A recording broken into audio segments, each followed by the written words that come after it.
कि जर्मनी में फ्री में बैचेस कैसे कर सकते हो आप। अगर आपको डायरेक्ट 12th के बाद बैचेस करना है जर्मनी में तो आप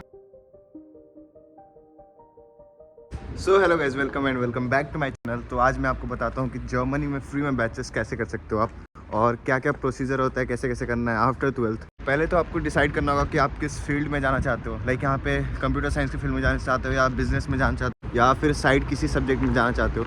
लाइक अगर आपको कंप्यूटर साइंस में जाना है तो उसके लिए होता है टे कोर्स, मतलब टी कोर्स, टेक्निकल कोर्स। अगर आपको बिजनेस में जाना है तो उसके लिए होता है डब्ल्यू कोर्स। और अगर आपको मेडिकल फील्ड में जाना है तो उसके लिए होता है एम कोर्स। ठीक है, बेसिकली ये 3 मेन कोर्सेज हैं जो यहाँ पे बच्चे परस्यू करने आते हैं। सो जैसे कि मैं कर रहा हूँ टी कोर्स, ठीक है, मेरा एक दोस्त कर रहा है डब्ल्यू कोर्स और मेरा एक और दोस्त है जो कर रहा है एम कोर्स।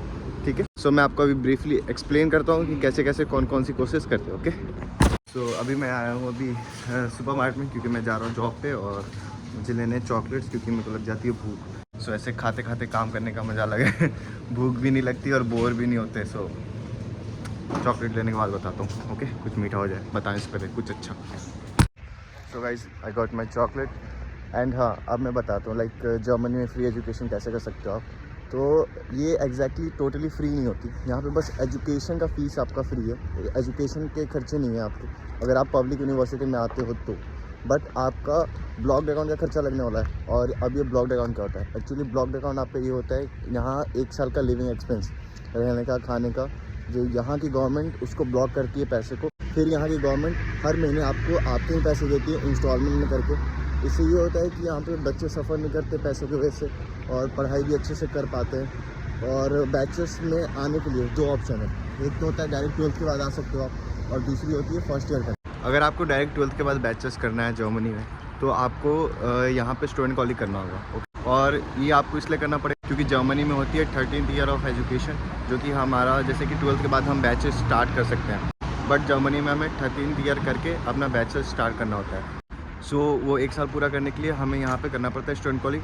या तो आप फर्स्ट ईयर करके आओ या तो आप स्टूडेंट कॉलेज करो। सो स्टूडेंट कॉलेज का जनरली ये होता है कि आपका एक एंट्रेंस एग्ज़ाम होता है 12th लेवल पे, जिसमें आपके आती है जर्मन और मैथ्स। ये आता है आपका एंट्रेंस एग्ज़ाम में। और फर्स्ट ईयर में ऐसा कुछ नहीं होता, कोई एग्ज़ाम्स नहीं होता। फर्स्ट ईयर में आप सीधा लैंग्वेज सीखो और फर्स्ट ईयर में अच्छा स्कोर करो और फिर यहाँ पे जर्मनी में आके अपना बैचलर्स स्टार्ट करो शुरू से।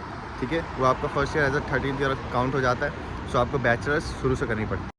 सो स्टूडेंट कॉलेज का ऐसा प्रोसेस है कि आप पहले यहाँ पे स्टूडेंट कॉलेज करो, उसके बाद बैचेस। और स्टूडेंट कॉलेज आपका 1 साल का कोर्स होता है, उसमें आपके मैथ, फिजिक्स, केमिस्ट्री और जर्मन सब्जेक्ट होते हैं जो आपको 1 साल तक पढ़ना होता है। उसके बाद उसमें आपको एग्ज़ाम देना पड़ता है FSP, जिसको फेस्टिवल प्रूफिंग बोलते हैं। वो FSP एज अ बोर्ड समझ लो आप, ठीक है। और वो जो FSP होता है उसका मार्क्स और आपके 12th के बोर्ड्स के मार्क्स को 50-50 करके वो ग्रेड्स बनाते हैं जर्मन ग्रेड्स में। उसके बाद वो जर्मन ग्रेड्स के बेसिस पे आप बैचलर्स में ले सकते हो एडमिशन। ठीक है, जितने अच्छे ग्रेड्स उतना अच्छा यूनिवर्सिटी। सो ये जितने लोग बोलते हैं कि जर्मनी में टोटली 0 रुपीज़ लगते हैं, एक भी पैसा नहीं लगता पढ़ने का, तो ये सच। बट आपको फ़ीस नहीं देना होता बस, बट आपको लिविंग एक्सपेंस देना पड़ता है अपना। लाइक आपको शो करना पड़ता है, शो क्या करना पड़ता है, ब्लॉक करना पड़ता है आपको उतना अमाउंट, लाइक कि आप यहाँ पर रह सको, आराम से खा पी सको, कोई दिक्कत ना हो। सो जितने लोग बोलते हैं जर्मनी टोटली फ्री है, 1 रुपया नहीं लगता, 1 पैसा नहीं लगता, आप बस वीज़ा लगाओ और यहाँ पे आ जाओ, तो ऐसा कुछ नहीं है। बस आपकी यूनिवर्सिटी की फ़ीस नहीं होती, बट आपके रहने खाने के पैसे लगते हैं। ठीक है, और ये बाकी कंट्रीज़ की तरह भी नहीं है कि बस आपको अकाउंट में शो करना है, आपको एक्चुअल में उस पैसे को ब्लॉक करना पड़ता है जो आपको हर साल इंस्टॉलमेंट में मिलती है। सो ऑन एन एवरेज अगर आपको बैचलर्स करना है तो आपके पहले साल के लग जाने कुछ 13 से 14 लाख, 13 से 14 लाख ऐसे कि कुछ 11 लाख तो आपके ब्लॉक्ड अकाउंट में चले जाते हैं। उसके बाद 2 से 3 लाख में आप लैंग्वेज करते हो, visa fees, exam fees. So on an average उसमें कुछ फ़्लाइट टिकट, सो उसमें 2 से 3 लाख एक्स्ट्रा लग ही जाते हैं। एंड ये बस 1 साल की होती है। अगर यहाँ पे आने के बाद स्टूडेंट कॉलेज में लाइक ऐसे जनरली तो पार्ट टाइम अलाउड नहीं होता, बट ऐसे स्टूडेंट कॉलेज 1 साल का होता है बस। बट उनके कोर्सेज ख़त्म हो जाते हैं कुछ 8 से 9 महीने में, तो टाइम 2 से 3 महीने मिलते हैं जिसमें आप अच्छे से कमा के सेकंड ईयर के लिए निकाल सकते हो। और अगर आपको जॉब नहीं करना तो फिर आपको नेक्स्ट ईयर भी शो करना पड़ता है वीज़ा एक्सटेंशन के टाइम। और ऐसे भी रहने खाने के लिए आपको पैसे चाहिए तो आपको घर से मंगाना होगा, नहीं तो यहाँ पे जॉब्स भी इजीली मिल जाते हैं, आप जॉब्स भी आराम से कर सकते हो। एंड अगर जर्मनी में पढ़ना है आपको बैचलर्स, तो एक चीज़ हमेशा याद रखना कि आपको जर्मन बहुत अच्छे से आनी चाहिए। लाइक ये नहीं कि A2 कर लिया, B1 कर लिया, हाँ हो गया काम चलाओ। लाइक B1 पे बहुत सारी यूनिवर्सिटीज़ ऑफर लेटर दे देती है, बट उनका लेवल B1 होता नहीं है, एग्जैक्टली B2 लेवल तक होते हैं वो। ठीक है। तो आप अच्छे से B2 करके आना, ये नहीं कि सर्टिफिकेट मिल गया आप B2 हो गया, नहीं, ऑन माइंड रखना B2 एकदम अच्छे से याद करके बढ़िया से पढ़ के B2 आना। सो यहाँ पे आपको उतनी दिक्कत नहीं आएगी और यूनिवर्सिटीज़ में भी दिक्कत नहीं आएगी। अगर आपके पास IIT है, JEE एडवांस क्लियर्ड है आपका, तो भी आप डायरेक्ट बैचलर्स कर सकते हो जर्मनी में। अगर आपके पास IIT JEE एडवांस नहीं है तो आप नहीं कर सकते, लाइक आपको स्टूडेंट कॉलेज करना ही पड़ेगा। और 3 ऑप्शन, लाइक एक IIT JEE एडवांस क्लियर और एक स्टूडेंट कॉलेज हो गया और एक फर्स्ट ईयर हो गया। लाइक फर्स्ट ईयर और अगर JEE एडवांस है तो आप इंग्लिश में कोर्सेज कर सकते हो अगर आपको मिल रही है आपकी कोर्सेज तो। बट अगर आपको स्टूडेंट कॉलेज करना है तो आपको जर्मन सीखना ही होगा, क्योंकि स्टूडेंट कॉलेज होती है जर्मन में, और यहाँ पे लाइक जर्मन आपको B2 लेवल तक तो आनी ही चाहिए और मैथ्स भी अच्छे होने चाहिए। एंड लाइक अप्लाई कैसे करते हैं, लाइक अप्लाई कहाँ से कर सकते हो। सो यहाँ पे मैं बता रहा हूँ, नीचे डिस्क्रिप्शन बॉक्स में लिंक DART.de, इस पर जाके आप अपने कोर्सेज चूज़ कर सकते हो, किस कोर्स में करना है, कौन सी यूनिवर्सिटी में करना है, और ये ज़रूर ध्यान रखना कि किस लैंग्वेज में है, ये बहुत इंपॉर्टेंट है। और यहाँ पे लाइक बैचलर्स करना हो या मास्टर्स करना हो, अब APS बहुत इंपॉर्टेंट हो गई है। तो जैसे ही आपके 12th ख़त्म होते हैं और आप जर्मन एग्ज़ाम दे देते हो तो आप APS के लिए as soon as possible apply कर दो। और एक और एग्ज़ाम देना होता है जिसको बोलते हैं टेस्ट टेस्ट, ये मैंडेटरी हो चुका है। सो आपको टेस्ट टेस्ट भी देना होगा। टेस्ट टेस्ट बेसिकली आपका एप्टीट्यूड कह लो, एप्टीट्यूड टेस्ट। सो ये आप टेस्ट टेस्ट के वेबसाइट पे भी जाके देख सकते हो। सो मैं नीचे डिस्क्रिप्शन बॉक्स में इसका लिंक दे रहा हूँ, यहाँ पे आप जाके चेक कर लो। यहाँ पे आपको पता भी चल जाता है क्या क्या पढ़ना है, क्या क्या नहीं पढ़ना है। और डरने वाली ऐसी कोई बात नहीं है कि किससे कराऊँ किससे नहीं कराऊँ, ये कोई कंफ्यूजिंग एप्लीकेशन नहीं होता, इसका कोई कंसल्टेंसी लेने की ज़रूरत नहीं है। बहुत इजी, मतलब स्वीट एंड सिंपल सा प्रोसेस होता है। लाइक ये DART.de पे आप कोर्स सेलेक्ट कर लो, ठीक है, फिर APS के लिए अप्लाई कर दो, टेस्ट टेस्ट और अपना गोएथ एग्ज़ाम देंगे। गोएथ एग्ज़ाम जर्मन एग्ज़ाम होता है। शेयर ही कहते हैं। हाँ भाई, शेयर भाई इसका भी ट्यूबर लीन हो गया भाई, सो कंग्रेट हिम आल्सो। बोला अभी भी नहीं गया बोला क्या भाई, कंग्रेट और क्या बोलते हैं भाई।